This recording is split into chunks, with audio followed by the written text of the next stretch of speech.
ଖାଲି ଯୋଜନା ପରେ ଯୋଜନା, ରାଜ୍ୟ ସରକାରଙ୍କ ନିର୍ବାଚନୀ ଯୋଜନା କ'ଣ ରହିଛି ଏହି ସବୁ ନୂଆ ଯୋଜନା ଚାଲନ୍ତୁ ଜାଣିବା। ନମସ୍କାର ବନ୍ଧୁଗଣ, ଜୟ ଜଗନ୍ନାଥ। ଡିଜିଟାଲ ଟେକ୍ ଓଡ଼ିଶାର ଆଉ ଏକ ସୁନ୍ଦର ଅଧ୍ୟାୟକୁ ଆପଣମାନଙ୍କୁ ସ୍ୱାଗତ।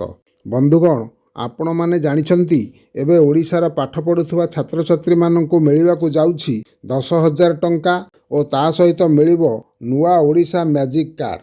ତେବେ କ'ଣ ରହିଛି ସମ୍ପୂର୍ଣ୍ଣ ଅପଡେଟ୍ ଜାଣିବା ପୂର୍ବରୁ ଆପଣମାନଙ୍କୁ ଅନୁରୋଧ, ଚ୍ୟାନେଲକୁ ନୂଆ ଦେଖୁଥିଲେ ଚ୍ୟାନେଲକୁ ସବସ୍କ୍ରାଇବ୍ କରନ୍ତୁ ଓ ପାଖରେ ଆସୁଥିବା ଘଣ୍ଟି ଚିହ୍ନକୁ ଦବାଇ ଅଲ୍ ନୋଟିଫିକେସନକୁ ଅନ୍ କରି ରଖନ୍ତୁ, ଯାହାଦ୍ୱାରା କି ମୁଁ ଯେତେବେଳେ ବି ଏହିପରି ହେଲ୍ପଫୁଲ୍ ଭିଡ଼ିଓ ଅପଲୋଡ଼ କରିବି ଆପଣମାନେ ସର୍ବପ୍ରଥମେ ଦେଖିପାରିବେ। ତେବେ ଚାଲନ୍ତୁ ଜାଣିବା କ'ଣ ଅଛି ଆପଣମାନଙ୍କ ପାଇଁ ଅପଡେଟ୍। ନୂଆ ଓଡ଼ିଶା କାର୍ଯ୍ୟକ୍ରମରେ ରାଜ୍ୟ ସରକାରଙ୍କ ତରଫରୁ ଏକ ନୂଆ ଯୋଜନା କାର୍ଯ୍ୟକାରୀ କରାଯାଇଛି। ଏହି ଯୋଜନାରେ +3 ଓ PG ଛାତ୍ରଛାତ୍ରୀମାନଙ୍କୁ ମିଳିବ ଛାତ୍ରବୃତ୍ତି ଟଙ୍କା। ଏହି ଅର୍ଥ ଓଡ଼ିଶାର ପ୍ରତ୍ୟେକ କଲେଜର ଛାତ୍ରଛାତ୍ରୀମାନଙ୍କୁ ମିଳିବାକୁ ଯାଉଛି।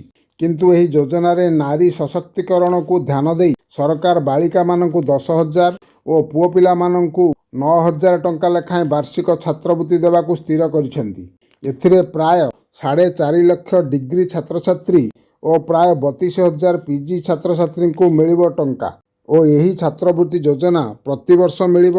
ଆହୁରି ମଧ୍ୟ ଚଳିତ ବର୍ଷର ଛାତ୍ରବୃତ୍ତି ଟଙ୍କା ଚଳିତ ଫେବୃଆରୀ ମାସ 20ରୁ 25 ତାରିଖ ମଧ୍ୟରେ ସିଧା ଛାତ୍ରଛାତ୍ରୀଙ୍କ ବ୍ୟାଙ୍କ ଆକାଉଣ୍ଟକୁ ଆସିଯିବ। ଓ ସବୁଠୁ ଗୁରୁତ୍ୱପୂର୍ଣ୍ଣ ଏହି ଯେ ସରକାରୀ କର୍ମଚାରୀ ଓ ଆୟକରଦାତାଙ୍କ ପିଲାମାନଙ୍କୁ ଏହି ଅର୍ଥ ମିଳିବ ନାହିଁ।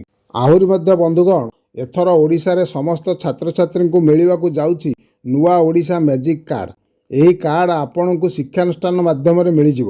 ଆସନ୍ତା ଅଗଷ୍ଟ ମାସ ସୁଦ୍ଧା ଏହି କାର୍ଡ଼ ସମସ୍ତଙ୍କୁ ପ୍ରଦାନ କରାଯିବ। ଏଥିରେ ପିଲାମାନେ ଯଦି କୌଣସି ସ୍ଥାନକୁ ଯାତ୍ରା କରୁଥାନ୍ତି, ଏହି କାର୍ଡ଼ ଦ୍ୱାରା ପିଲାମାନଙ୍କୁ ମିଳିବ ବିଶେଷ ରିହାତି ଓ ଏହି କାର୍ଡ଼ ଦ୍ୱାରା ୱାଇଫାଇ ମାଧ୍ୟମରେ ଇଣ୍ଟରନେଟ୍ର ସୁବିଧା ମଧ୍ୟ ମିଳିପାରିବ।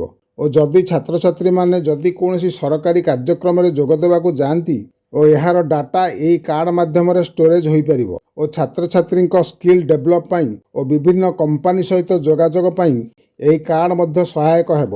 ଏଥିସହିତ ସମସ୍ତ ଛାତ୍ରଛାତ୍ରୀ ବିଭିନ୍ନ ସରକାରୀ ଓ ବେସରକାରୀ ନିଯୁକ୍ତି ମିଳିବାରେ ମଧ୍ୟ ସହାୟକ ହେବ। ଆଶା କରେ ଭିଡ଼ିଓଟି ଭଲ ଲାଗିଥିବ, ତେଣୁ ଲାଇକ୍ଟିଏ ରଖିବାକୁ ଅନୁରୋଧ। ରହିଲି, ନମସ୍କାର, ଜୟ ଜଗନ୍ନାଥ।